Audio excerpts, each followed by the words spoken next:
and welcome to episode 39 of the Relationship Restaurant. We are Poppy and Jeff Spencer, delighted to have you joining us here today. We always talk about heart-healthy communications. We're going to get into a really fun topic that we haven't really gotten into in a big way, sexuality. Oh boy, we're going to be having fun. We have a very special guest, Mariah Freya. Poppy's going to introduce Mariah. We are so excited. Mariah is across the pond in Munich, Germany, and she and her partner of 8 years, Philip, have created a program, an online course and website called Beducated. That's right. It's BED. That's very clever, Mariah, by the way. We love that. And Mariah maintains that your sexuality is your superpower.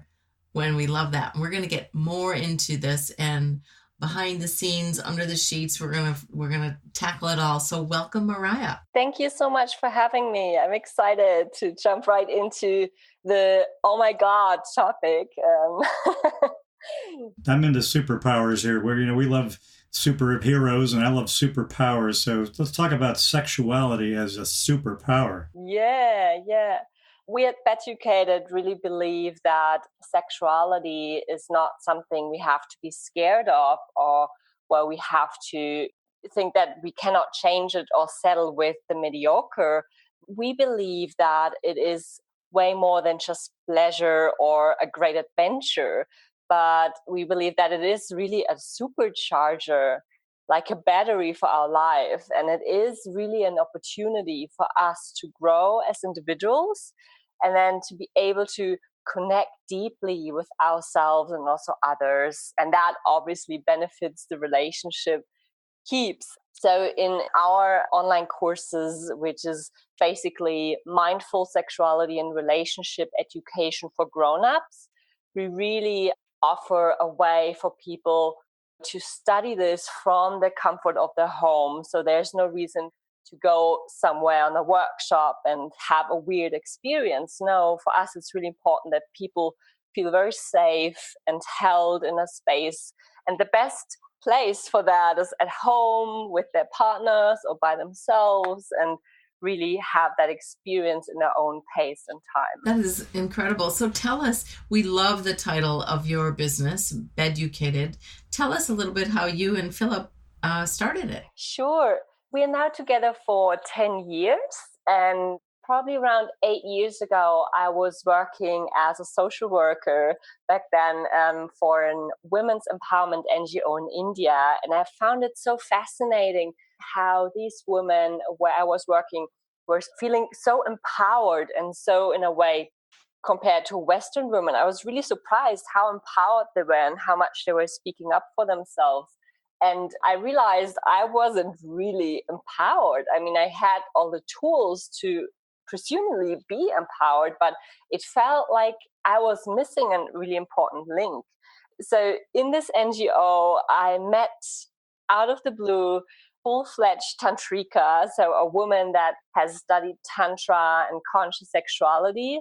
And she just started talking just like that. She was a stranger to me, and she just started talking about sexuality and menstruation and women. And I was like, what are you talking about? And I was just blown away by the openness and by the confidence.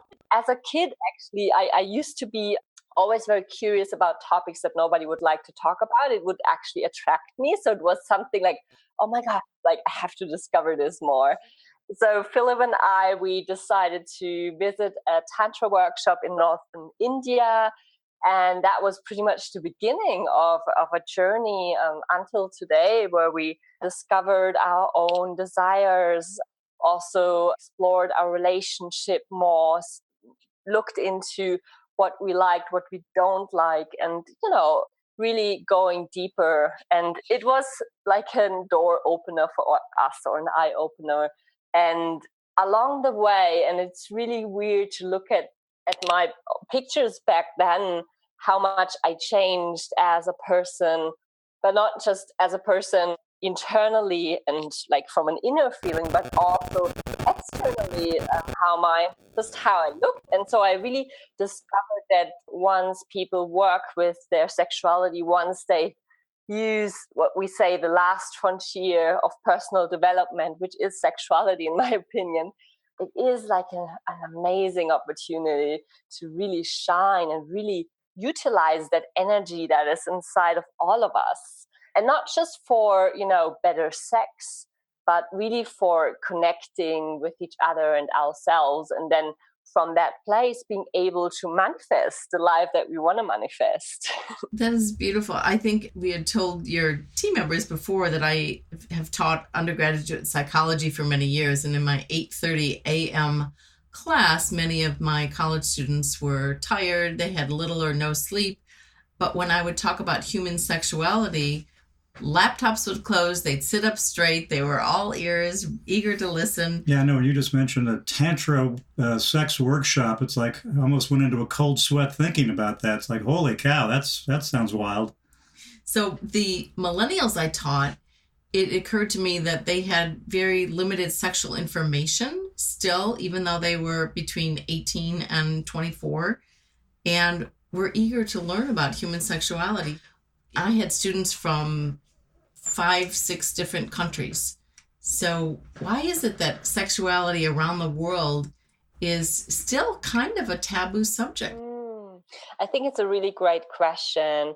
And I think one of the reasons why your students were suddenly so focused is because sexuality has a potent energy. And I think we all know it deeply inside of us that there is something there, but most of us seem to not really look at it more closely, or we seem to kind of go around it due to our upbringing, of course, depending on what kind of environment we were living in and what kind of culture we're living in. So there's, of course, the Christian upbringing. There is definitely a certain negative tone to sexuality in general. I mean, there can be definitely a Christian sexual education, and it exists, and it in its own framework, but usually the more sex positive education is not being taught by Christian-based communities. Also, other cultures see sexuality more as something evil, as something forbidden, as something that is a taboo, that is dirty. So there's actually nowhere except in school when we are taught the biological sexual basics, like how to put on a condom or how it actually works to get babies.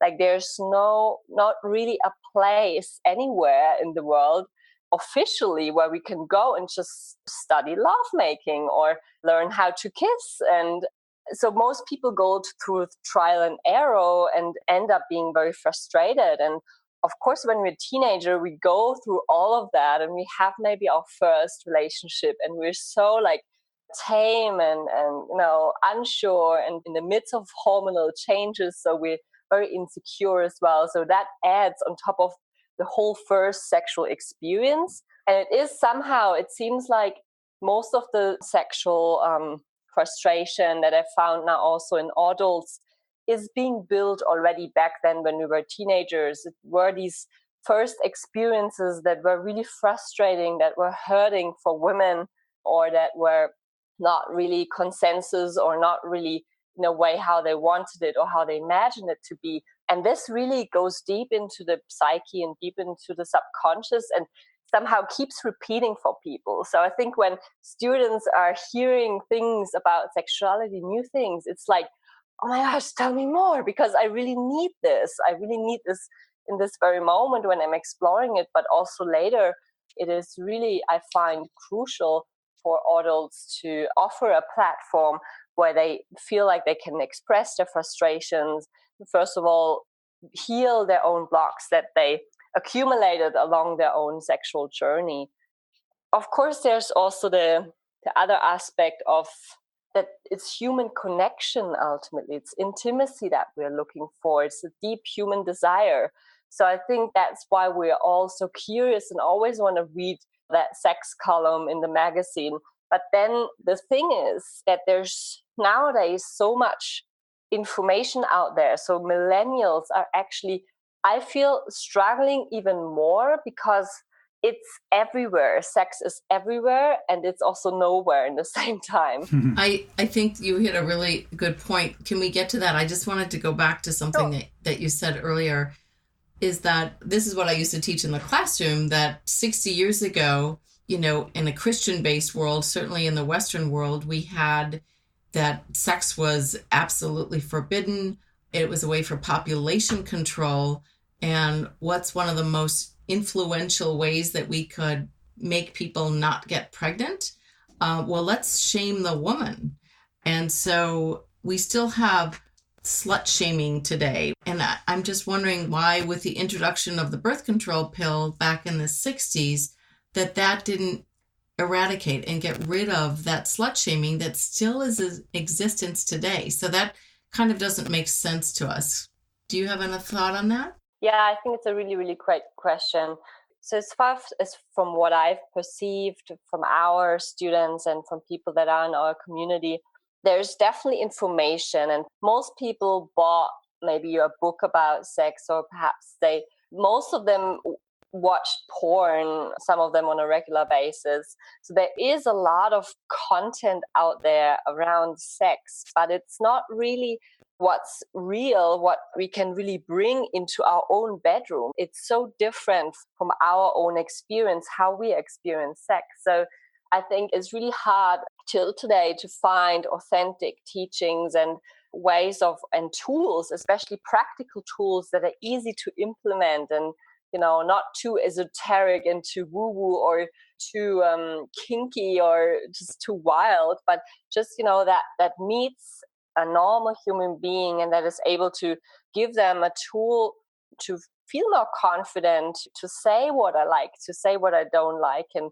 to feel also the things that we desire. So I see this development that it seems like the anti-baby pill hasn't really helped in terms of sexual education, or that we feel more independent. I feel it's also because there's always a generation change. So some generations are more open, others tend to be more conservative. So for example, my brother, he's now 18 years old, and he seems to be more again on the conservative side.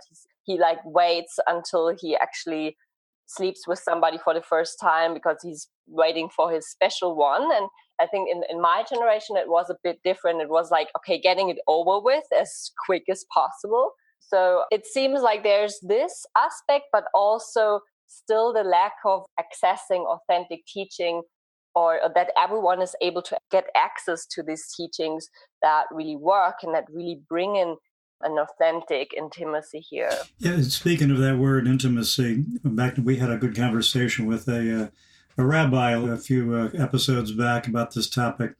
But the difference between sex and intimacy, and why today is it so misunderstood, because so many people kind of often think of it in the same breath. Well, if you're having sex, you're intimate, right? And we know that's not the case. And with hookup apps and Bumble and Tinder and the things that I'm not sure what you have in Europe, if it's the same thing or not. Definitely. Yeah, definitely. So the hookup apps are just, I think, generally speaking, are just to have sex without intimacy, without connection, without that meaningful relationship. I actually wrote or had an interview in a magazine, a German magazine, on mindful night stands. So instead of one night stand, it was night stand. And cute. It was really about supporting people that are kind of in that hookup dating or feel like this is what they like, that they can still find ways of creating one night intimacy as well. Of course, I believe, as someone that has been in a long-term relationship, that real intimacy develops over time, with going also together through valleys and through different storms and through different phases, being part of each other's lives. This is where I find intimacy is being created, and through those moments of connection, of looking each other in the eyes and just being there for each other in hard times. But I feel that if I'm making love from a place of connection with myself, that's when also I could make love with one person for one night and have just an amazing intimate experience. But of course, most people usually have one night stands or have a Tinder date that is usually connected with alcohol and or drugs or Mm-hmm. partying. Yes. There's not a lot of, let's say, mindfulness. And I mean, I'm not want to talk about the negative things of alcohol and stuff, but it is just something that doesn't make us very connected in our body when we are drunk or when we are a little bit tipsy. It's just not a good way to connect with our body and also to feel what is happening in my body. So I do recommend, if people want to date mindfully, and even if it's just a hookup, do it sober, do it in a way that you're still able to really feel your body, feel your genitals, what they say to you as well, if they really desire that person or not, and also how you are feeling in that moment. So at the same time, there's this issue about confidence. I mean, alcohol helps most people to be a bit more extroverted and be more fun and, laugh louder and just have this kind of loose experience with each other. Of course, this helps people to ultimately go into the sexual space. And the issue ultimately, and this brings me back also to sexuality as a superpower, is that we need to use our own sexuality and our connection with ourselves and our body as a tool for confidence. And this is where the supercharging is starting, when I'm, really, really in my body, when I'm really in consensus with my desires, when I know what I like, what I dislike. And from that place, not many techniques are needed, because ultimately it's a white canvas and you can create that colorful image that you desire from a place of connection and mindfulness. So you talk about a couple of things that we talk about in all of our relationship consulting, and that is having the courage to be vulnerable, to share those uncomfortable and probably uneducated topics with your partner, whether it's a one-night stand or somebody that you're in a long-term relationship with. And, Poppy and I do a lot of relationship counseling, and a lot of people we're talking to are already struggling in a relationship. And the topic of sex is one that we often bring up just to try to get a measurement of where they are. And often we hear that the sex has been gone for months, or even, we've even heard years, when people are really struggling. So we know that's always a very challenging topic, to have this courage to talk about it. What would you say to those people that are on the brink of disconnection? They don't know what to do. There is no sex. What tips could you give them to reintroduce sex into their life, to hopefully jumpstart the whole relationship, not just in the bedroom? Beautiful question. I know a lot of our clients also are in long-term relationships and feel stuck in their relationship and feel like the spark has left them a long time ago. Mm-hmm. So what I personally recommend as a sex coach is always to start slow. And the best way to start is actually with ourselves, because when we go straight into us, it can be quite overwhelming to have that communication, have that talk. So what I recommend is, for example, for women, perhaps mothers that have a lot of kids, so they don't have a lot of time for themselves, is, for example, in the morning when they are in the bathroom having a shower. This is actually usually for most men and women, but especially for mothers, the time when they kind of free of their kids and also having just the room for themselves.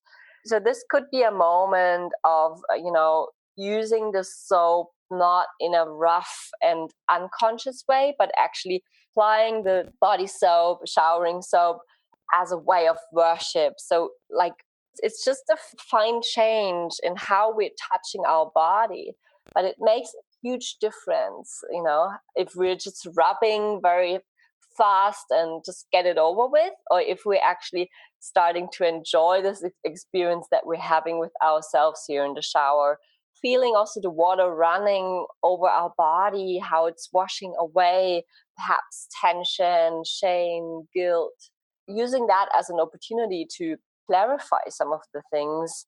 And then, for example, you can finalize this with some body lotion, again, really enjoying that process of self-touch. And with this, we can develop the muscle that is that connection with our sexual being. And then from there, really being more and more connected with ourselves. This is when we are able to initiate also that connection with our partner again. And when we just kind of have a moment where it's just the two of us, perhaps some of those couple could introduce a date night where it's not necessarily about having sex on that night, but just having at least, one time per week where it's just the two of us. And I find most couples that are in that space of missing sexuality, of feeling disconnected, I find they mostly don't have that two time or that us time that is really, really so needed so that they can rediscover themselves. What I also find really helpful is having sort of a vision together. This is really important for me and my partner, where we really picture ourselves and what's going to happen in 10 years and really have a vision together that we both work towards for. And that really sparks our passion as well to make love and to be with each other. And it's somehow like a drive, when you're building a business, you have that drive to be successful and make money, but it could be also like a relationship goal that you're working towards for and that really drives you and that really makes you excited about. I love this idea of having a sexual relationship goal. I think that's wonderful. Yes, you go into an office building and your manager says, where do you see yourself in 5 years? How great to have that conversation with your partner to say, where do you see us sexually in 5 years? I think that's wonderful. That could be overwhelming in the beginning, like jumping right into a conversation like this, but definitely looking at the bigger vision of the relationship, it's an important piece of that vision as well. And I think that gives us also an opportunity to speak out our desires and look at, okay, I would like that, I would like that we kiss and that we make out and that we are like teenagers back then, or just seeing where we are at. And in the same time, I often encounter that people cannot smell each other again. It seems like the hormones start to change and suddenly we don't like the smell of the other person anymore. What's really nice is, for example, when you go together dancing, and you have fun together so that you actually connect a fun time with also the smell and sweat of the other person. And we start to, exchange again also hormones that create that attraction chemically, as well as, physically having an opportunity to physically touch each other, but perhaps not necessarily sexually, but something that can, be out of passion, like having a tango course or going together in some kind of physical exchange. That's great. I imagine in your teachings and classes and coaching, you see this question of how can relationships have trust back if there's any kind of sexual betrayal. We see this so frequently where someone's been unfaithful. Can you get that back again, that trust? Super great question. I think it starts with, again, the individual, because usually it's of course feeling mistreated, disrespectful behavior, not being faithful. But often what I find in whether the woman has been cheating on or the man has been cheating on, there's a huge self-esteem factor that they're not feeling good enough or worth it, or that they're really insecure about themselves. So I think this is something where we really need to work on, and where we have to look at the individual.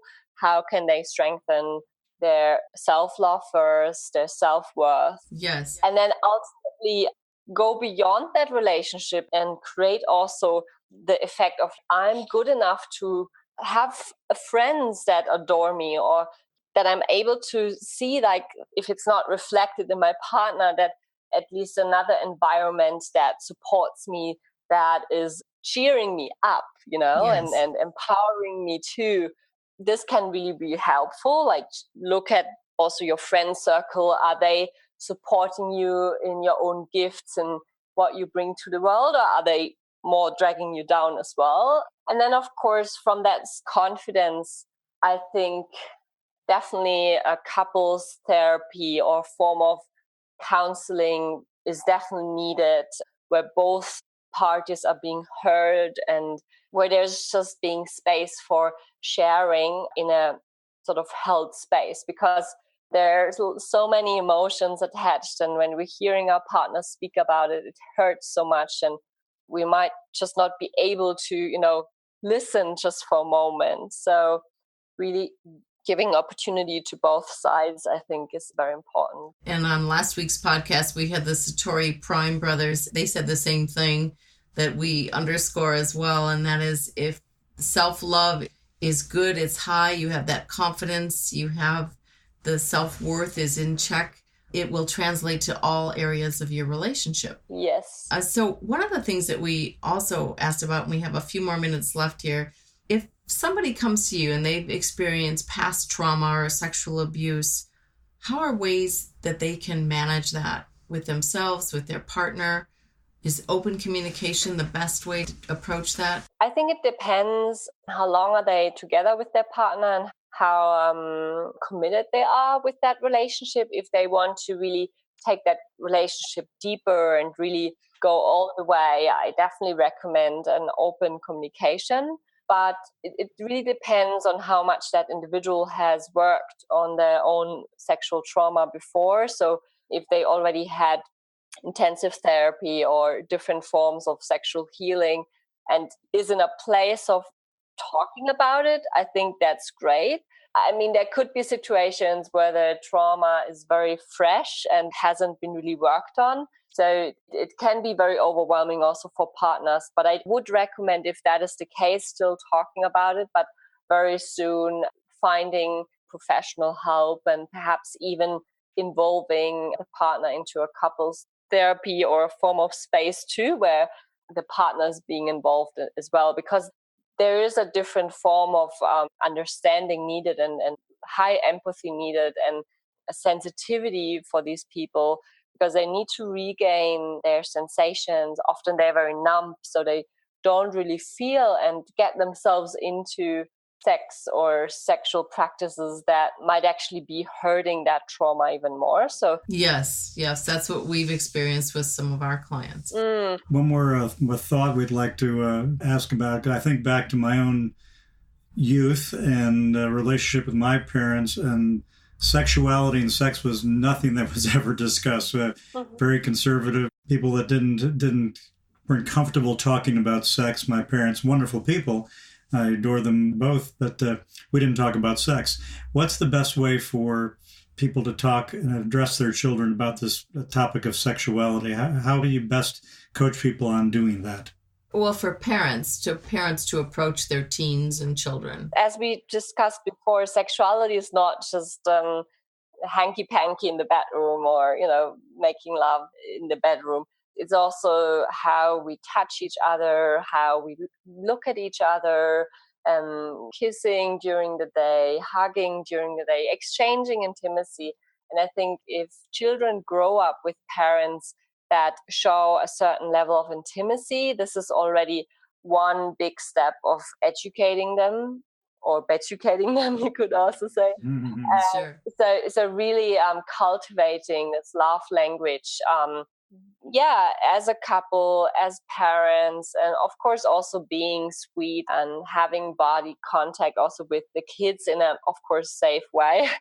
And then in the same time, as parents, I think children do, if there's an open love communication happening, usually they come to us naturally. So they would ask us things. They would suddenly come like, what is sex? Tell me, like, how babies made. I think this is definitely something like, if there's an authentic exchange of love communication happening, it naturally happens. And then being very open, maybe asking them what they already know and sort of engaging them with open questions in that. And of course, really amazing books that we can buy as well, and where we can sort of read that together and discuss these things together, being as open as possible, because there will be moments where they go through their own trial and error. And I think the more we can offer them tools and teachings, that help them a little bit on their own journey, I think the frustration and the trauma will be much, much less than the generations that until now. So one of the things, though, is with a preteen, pre-adolescent that's entering into that with raging hormones that he or she doesn't understand, would it be helpful for parents to tell their children, you're going to have these hormones that are going to feel overwhelming, and how you act on it in a safe and responsible way, and give them that foundation for having safe and healthy practices? Definitely. I think it's great if they feel like they can come to a parent and also offer them that. So if they never come before, I think we can definitely make a call and say, okay, maybe I should talk to them, or at least offer them that talk, and they can kind of decide whether they want to talk with us about it or not. I would never push them into it, but kind of giving them the opportunity to talk about it. I remember my younger brother, he kind of went through all the changes the past 5 years. And I just told him, let me know if you have any issues or if anything comes up, I'm there for you. And he actually came. It was more about dating this girl, and he wasn't sure and how to communicate with her, because nowadays they just text all the time via WhatsApp. So, very much on the communication level. But he also asked them further, like he went more into details about, how to last longer, because that's something for guys and young boys, it can be very challenging and very frustrating if they just come so fast and they feel like a loser. And so I really supported him in this as well. And I think it was just nice to offer him this opportunity, but then he could choose ultimately with whom to talk to about it. I think that's wonderful. So, Mariah, let our listeners know where they can find you on beducated.com, and you can spell it out and give any other tips that you have. Sure. Yeah, I'd love to welcome you on our side and be able to support you in any way we can. So it's beducated.com, BEDUCATED.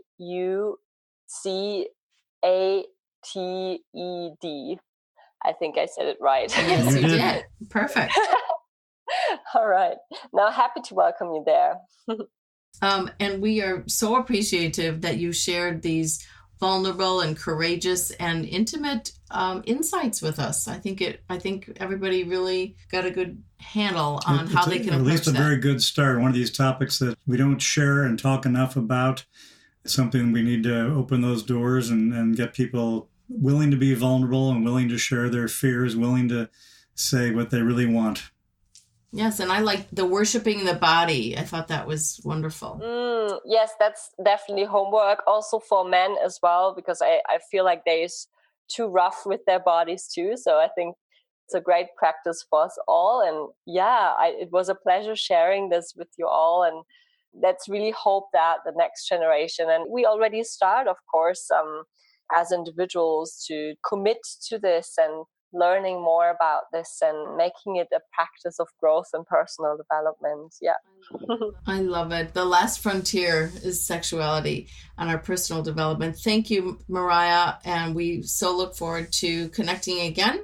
We wish you and Philip and Beducated the best. Likewise. This is Poppy and Jeff for the Relationship Restaurant. And this is podcast 39. Thank you so much. Have a great week. See ya.